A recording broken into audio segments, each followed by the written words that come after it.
Secondary evidence. भारतीय साक्ष्य अधिनियम 1872 धारा 62 एवं 63। भारतीय साक्ष्य अधिनियम 1862 के अंतर्गत दस्तावेजी साक्ष्य डॉक्यूमेंट्री एविडेंस को दो भागों में वर्गीकृत किया गया है।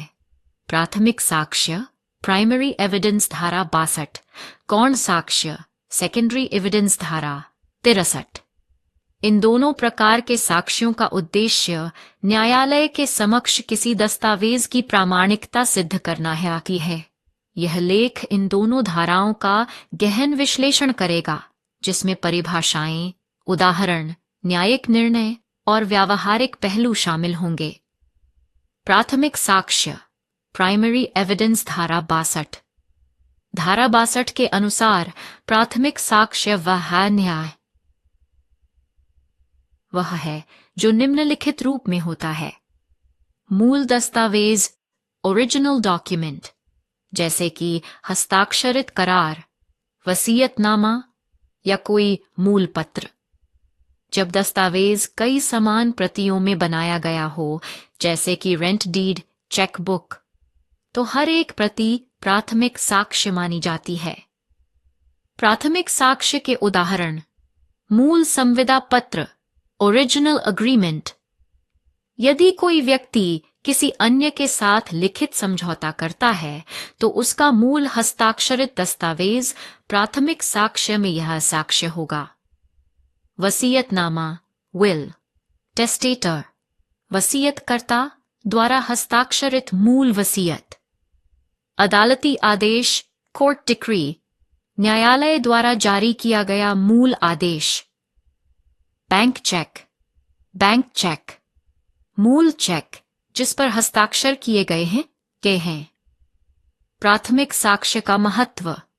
यह सबसे विश्वसनीय साक्ष्य माना जाता है, क्योंकि इसमें छेड़छाड़ की संभावना कम होती है।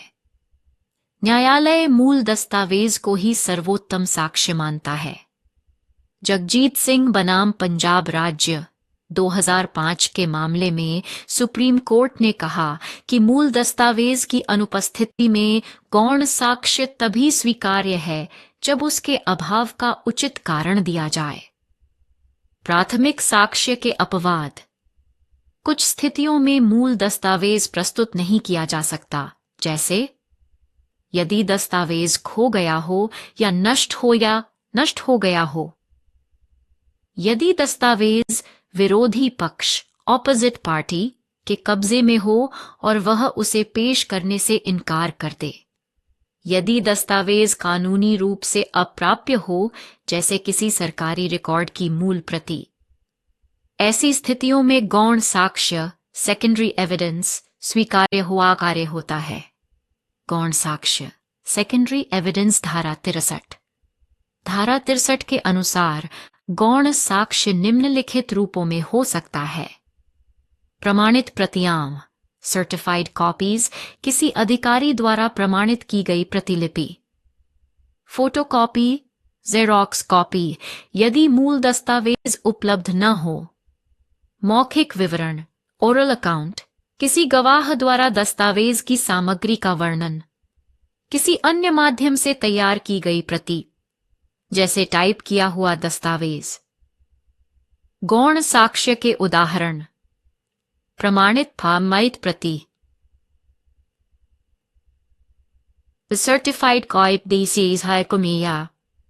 कॉपी, जैसे रजिस्ट्रार ऑफिस से प्राप्त संपत्ति की रजिस्टर्ड बिक्री विलेख की प्रति।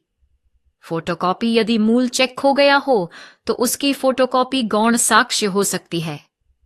मौखिक साक्ष्य किसी दस्तावेज को पढ़कर उसकी सामग्री बताता है। गौण साक्ष्य कब स्वीकार्य है? धारा 65।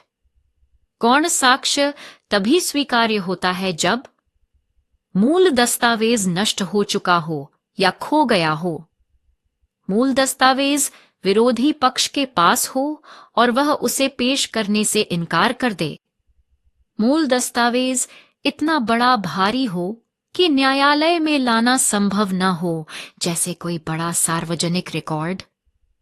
मूल दस्तावेज कानूनी रूप से अप्राप्य हो, जैसे विदेशी दस्तावेज। न्यायिक निर्णय।